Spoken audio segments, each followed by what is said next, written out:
అందరికీ నమస్తే. గరం గరం వార్తలకి స్వాగతం. ఇయాల కూడా మీకోసం చాలా వార్తలు పట్టుకొచ్చినాం. అంతకంటే ముందుగాల హెడ్లైన్స్. షట్టర్లు దించిండ్రు రాజగోపాల్ రెడ్డి అనుచరులు. 1 గంట కనుక తెరవద్దట బరండి షాపులు. మేడారంలో ఇస్తున్నారట కొబ్బరికాయలు. తాకి వలుగుతున్నాయి భక్తుల తలకాయలు. మంచానికి కట్టేసింది భర్త కాల్చేతులు. భార్య మీద కోపం చేసిర్రు అత్తామామలు. బాబు మాటలిని 100 జాబులు చేస్తా అంటున్న తిరకాసు. దీంతో ఏమో జపాను, దీంతో ఏమో సింగపూరు, దీంతో ఏమో ఆస్ట్రేలియా కంపెనీకి సంబంధించిన ప్రాజెక్టులన్నీ చేస్తాం. మేడారం జాతర జోరుగా నడుస్తున్నది కదా. లక్షల మంది భక్తులు పోయి అమ్మవార్లకు మొక్కులు చెల్లిస్తున్నారు. ఏర్పాట్లు కూడా మంచిగానే ఉన్నాయి. ఆడికి పోయిన వాళ్ళు కూడా సంబరంగా తిరిగి వస్తున్నారు. ఇక్కడి వరకు అంత మంచిగానే ఉన్నది కానీ కొందరు భక్తులు చేయబట్టి ఇంకొంతమంది భక్తులు తలలు పట్టుకునే పరిస్థితి వస్తుందట్నుల్లా. మేడారం సమ్మక్క సారలమ్మ జాతరకు పోయి మొక్కులు చెల్లించుకునే భక్తులు అలా తలకాయల మీద కొబ్బరికాయలు ఎక్కడ వలుగుతాయో అని భయపడే పరిస్థితి వచ్చిందుల్లా. ఎందుకంటే లైన్లో ఎన్నుకున్నోళ్ళు అమ్మవార్లకు మొక్కులు చెప్పున చెల్లించాలని చెప్పి అలా చేతులున్న కొబ్బరికాయలను ఇసురితే అవి వచ్చి కొందరు తలకాయల మీద పడుతున్నాయట. పాపం కొందరికి గట్లనే దాకి తల వలుగుతే ట్రీట్మెంట్ చేసిర్రు. ఓ భక్తులారా, మీరు అమ్మవార్ల దగ్గరికి పోయింది మొక్కులు చెల్లించుకునే తందుకు గాని ఇట్లా మిగిలిన భక్తులను గాయపరిచే తందుక. ఇట్లా చేస్తే మీ మొక్కు కూడా ముట్టనట్టే అవుతుంది. అమ్మవార్ల ఆశీస్సులు కూడా ఉండయి. అందుకే మనసారా అమ్మవారిని తలుసుకొని మంచిగా దర్శనం చేసుకోండి గాని గీసోంటి పిచ్చి పనులు చేయకుండ్రి, పక్కోలను గాయపరచకుండ్రి, సరేనా? నేనుండయి ఇంట్లో, నేను వెళ్ళిపోతా. నా వల్ల గాదికి ఏగుడు అంటే తాగొచ్చుడు, తిట్టుడు, కొట్టుడు. ఎన్ని రోజులను భరించాలి, ఎంతని సహించాలి? నేను పోతున్నా మా పుట్టింటికి అని చెప్పి మూటా ముల్లే చదురుకొని పోతుంటారు కదా కొందరు లేడీస్ మొగం తోటలొల్లేనప్పుడు. కానీ ఇక్కడ ఒక అక్క చూడుండ్రి ఏం చేసిందో. పెళ్ళం మొగుళ్ళ పంచాద అన్నారు, దొంగని మంచానికి గట్టేసింది చూయిస్తున్నారు అనుకునేరుల్లా. దొంగ కాదినే మొగుడే. తాళి కట్టిన మొగుని మంచానికి గట్టేసింది తాళతోటికి అక్క. ఎందుకంటే దినా తాగంది ఇంటికి వస్తలేడట. వచ్చినోడు మళ్ళా చక్కగా మడుచుకొని వండక ఒర్లుడట, తిట్టుడట, కొట్టుడట, ఆగమాగం చేస్తుండట. ఎన్ని రోజులని భరించుకుంటా ఉండాలి నేను? చల్ నా వల్ల కాదు గాని అనగబట్టి మంచానికి గట్టేసింది గిట్లా. అత్తొచ్చి కట్లిప్పుతున్నా, ఇప్పొద్దు, పోలీసులు రావాలే, కేసు రాసుకోవాలి, అప్పుడే గాని ఇప్పుతా అని నయ్య అంటే నయ్య అన్నది. ఉత్తరప్రదేశ్ ఆలిగర్ల ముచ్చటిది. పాపం ఎంత గోస ఉచ్చుకుంటే గిట్లా చేసి ఉంటదా అని చెప్పుండ్రి. ఈ గీళ్ళ సంసారం ఏం చక్కగా సాగుతుంది పాడై. ఈ తాగుడు కగ్గిదలుగా ఏం తాగుడుల్లా? కట్టుకున్న పెళ్ళాన్ని కన్నోళ్ళను చక్కగా చూసుకోకుండా, పని చేసుకోకుండా నలుగుట్ల ఇజ్జత్ తీసే తాగుడు అవసరమా? మంచిగానే చేసింది పట్టు రక్క అనుకోవట్టిరట అక్క బాధను చూసిన చుట్టుముట్టోళ్ళు. కానీ చిత్రంగా కోడల మీద కేసు రాసుకొని పోయిరట పోలీసులు. ఇక ఎటుకొస్తెళ్తుందో మరి ఇలా పంచా చూడాలిగా. ఇవాళ మా తిరకాసు వస్తా అన్నాడు. ఇక ఈయన వార్తలు తెస్తుందంటే ఎంత సతాయిస్తాడో ఏమో.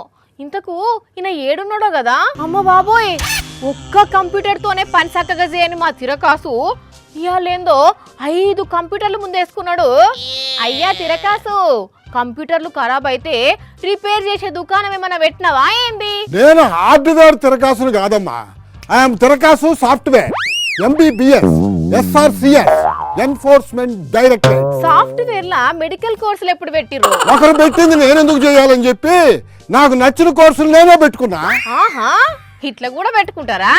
సరే, నడిమిట్లకు ఆ ఎన్ఫోర్స్మెంట్ డైరెక్టరేట్ ఎందుకు వచ్చింది? అంటే చేసే జాబు కాస్తంత ఫోర్స్ గా ఉండాలని ఎన్ఫోర్స్మెంట్ అని పెట్టుకున్నా. ఉండాలే నీ అసంటోళ్ళు.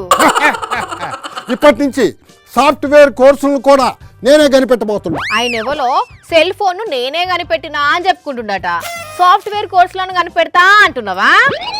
సర్లే గాని ఆ 5 ల్యాప్టాప్లతోని ఏం చేస్తున్నావు అసలు? ఏం లేదమ్మా, ఇదిగో ఈ ల్యాప్టాప్ చూసావా, ఇదేమో అమెరికా కంపెనీకి పనిచేస్తున్నా. ఇప్పుడు ఈ ల్యాప్టాప్ చూసావా, ఇదేమో లండన్ ప్రాజెక్టుకి పనిచేస్తున్నా. దీంతో ఏమో జపాను, దీంతో ఏమో సింగపూరు, దీంతో ఏమో ఆస్ట్రేలియా కంపెనీకి సంబంధించిన ప్రాజెక్టులన్నీ చేస్తాను. ఏంది, ఒక్క మనిషివి 5 జాబులు చేస్తున్నావా? ఏందా ఇంత లేటుగానే వచ్చేది జాబ్కా? సరే పో, ఈ రోజుకి అటెండెన్స్ చేస్తాలే పో. ఇది నా సూపర్వైజర్ వర్క్, అంటే నా 6వ జాబు. ఒక్క మనిషి 6 జాబులు చేస్తాడు ఎక్కడన్నా నువ్వు నీ ఓవర్ యాక్షన్ కాకపోతే ఎందుకు చేయరమ్మా, నేను చేస్తున్నా ఇప్పుడు. ఊకో, మహా కష్టం అయితే ఎవ్వరో ఒకరు 2 జాబులు చేస్తారు కావచ్చు కానీ 5-6 జాబులు చేసుడేంది? 6 జాబులు కాదమ్మా, నేను ఒక్కసారే 100 జాబులు చేయాలన్నది నా కోరిక. అప్పుడు మన రోహిత్ శర్మ సెంచరీ చేస్తే బ్యాట్ పైకి లేపినట్టుగా నేను 100 జాబు లాగానే ల్యాప్టాప్ని ఇట్టా పైకి లేపుతా. ఊకో, అయినా ఒక్కరికి ఒక్క జాబే దొరుకుతలేదంటే 6 జాబులు ఎక్కడి నుంచి దొరుకుతాయి? పిచ్చివాణి, మా చంద్రబాబు గాని ఉంటే 6 ఒక్కొక్కరికి 60 ఉద్యోగాలైనా ఇచ్చేస్తాడు. అరే నిజమమ్మా, ఇప్పటికే ఒక్కొక్క మనిషికి 2800 ఉద్యోగాలు ఇచ్చినాడంట. తెలుసా నీకా? విన్నావు కదా. 23 లక్షల కోట్ల ఉద్యోగాలంటే మన ప్రపంచ జనాభా ఏమో 800 కోట్లు. ఈ లెక్కను చూస్తే ఈ ప్రపంచంలో ఒక్కొక్కరికి 2800 ఉద్యోగాలు ఇచ్చినట్టు. ప్రపంచంలో ఉండే అందరికి చంద్రబాబే ఉద్యోగాలు ఇస్తుండా? మరి ఏం అనుకున్నావా? జాబు రావాలంటే బాబు రావాలి అన్నందుకు బాబు గారు వచ్చి మనిషికి 2800 ఉద్యోగాలు ఇచ్చాడంటే ఎంత గ్రేట్ అమ్మా. ఇంకా నిరుద్యోగ భృతి అనేది అవసరమే లేదంతే.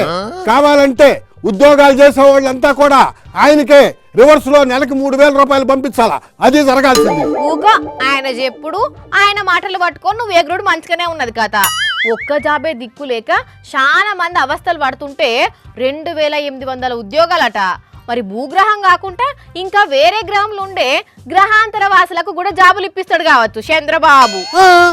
ఆయన ముందు చూపు విజనరీ అదే ఉంటదేమోనమ్మా. నీకో దండం, పోయి ఆ జాబులే చేసుకోపో.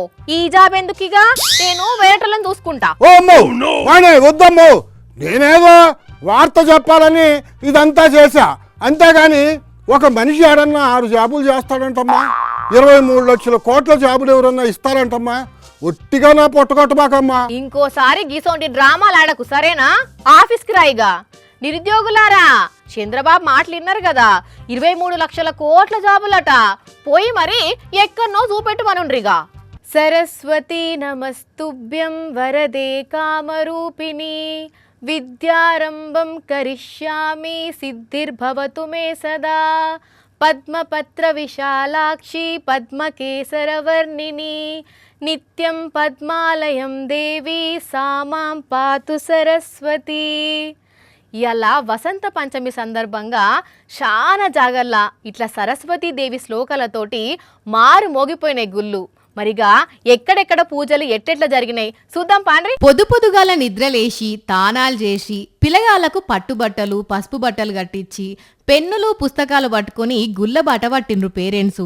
చాలా జాగల్లా బుడ్డి తల్లులు చిట్టి తండ్రులతోటి తొలసూరి పల్క పట్టించి అక్షరాభ్యాసం చేపిచ్చి ఓం రాపిచ్చిండ్రు.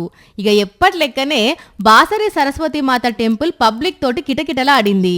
ఎక్కడికక్కడ గల్లీల గుల్లతో సహా ఓం ఐం సరస్వత్యై నమః అని శ్లోకాలతోటి మారుమోగిపోయినాయి. పురాణాల ప్రకారము బ్రహ్మదేవుడు విశ్వాన్ని సృష్టించినాక అంత నిశ్శబ్దంగా నిశ్చలంగా ఉండిపోతే ఆయాళ్ళ ఆయన కమండలం నుండి ఒక నీటి బిందువును భూమి మీద జల్లంగానే సరస్వతీదేవి అవతరించిందని, ఆ తల్లి శక్తితోటి జీవులకు శబ్దం జ్ఞానం వచ్చిందని, ఇదంతా వసంత పంచమి నాడే జరిగింది కాబట్టి ఈ రోజున సరస్వతి మాత పుట్టినరోజుగా జరుపుతారని చెప్తుంటారు.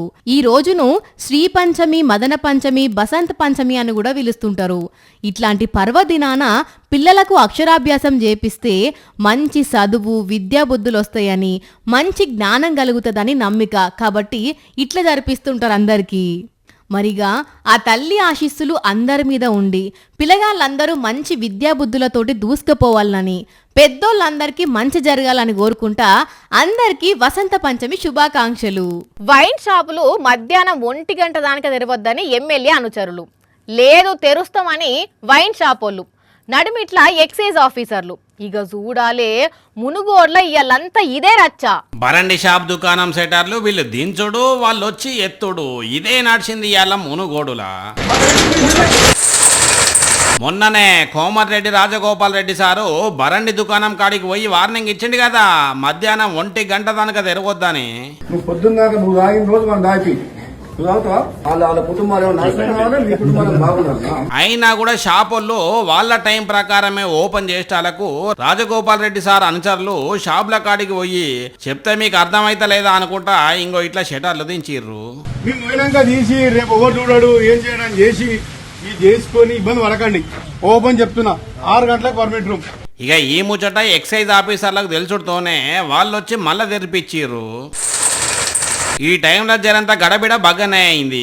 అరే జనాల కోసమే మేము ఆలోచన చేస్తున్నాం కదా అని వీళ్ళంటే మా రూల్స్ మేము ఫాలో అవుతున్నామని పోలీసులు అనబట్టిర్రు.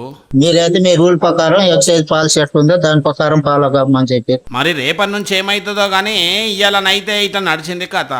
మొత్తానికైతే మందు తక్కువ దాగే మునుగోడుగా మారుద్దామని రాజగోపాల్ రెడ్డి సారు గట్టిగానే పట్టుబట్టినట్టున్నాడు. అమ్మ నుంచి మొదటి అక్షరం, నాన్న నుంచి రెండో అక్షరం తీసుకొని అన్నను తయారు చేసిండు ఆ దేవుడు అని అంటారు. నాన్న తర్వాత ఇంట్లో సెకండ్ ప్లేస్ అన్నదే. తమ్ముళ్లకు చెల్లెళ్లకు ఏ కష్టం వచ్చినా నేనున్నా అనే ధైర్యం చెప్తాడు. వాళ్ళ కోసం ఎసోంటి త్యాగమైనా చేస్తాడు. అక్కడ కన్నా తన తమ్ముని కళ్ళల్లో సంతోషం చూడడానికి ఏం చేస్తుండో చూడుండ్రి. దివ్యాంగుడైన తన తమ్ముణ్ణి ఎత్తుకొని డాన్స్ చేస్తున్నాడు ఆ అన్న. చిన్న పిల్లోని ఎత్తుకున్నట్టు 2 చేతులతో లావట్టి గుండెల కలుముకొని స్టెప్పులేస్తున్నాడు. అన్న తనను ఎత్తుకొని డాన్స్ చేస్తుంటే ఆ తమ్ముడు ఫుల్ ఖుష్ అయిపోయిండు. సోషల్ మీడియాలో వైరల్ అయిన ఈ వీడియో చూసి ఆ అన్న పెద్ద మనసుకు సలాం అంటున్నారు నెటిజన్లు. చూసిరు కదా, ఇవి ఇవ్వాల్టి గరం గరం వార్తలు. మళ్ళొచ్చే ఎపిసోడ్లో ఇంకిన్ని గరం గరం వార్తలతో కలుద్దాం. మన టైం అయితే గుర్తుకున్నది కదా, రాత్రి 8:30కు, మళ్ళా పొద్దుగాల 8:30కు. మర్చిపోకుండా చూడండి. టాటా.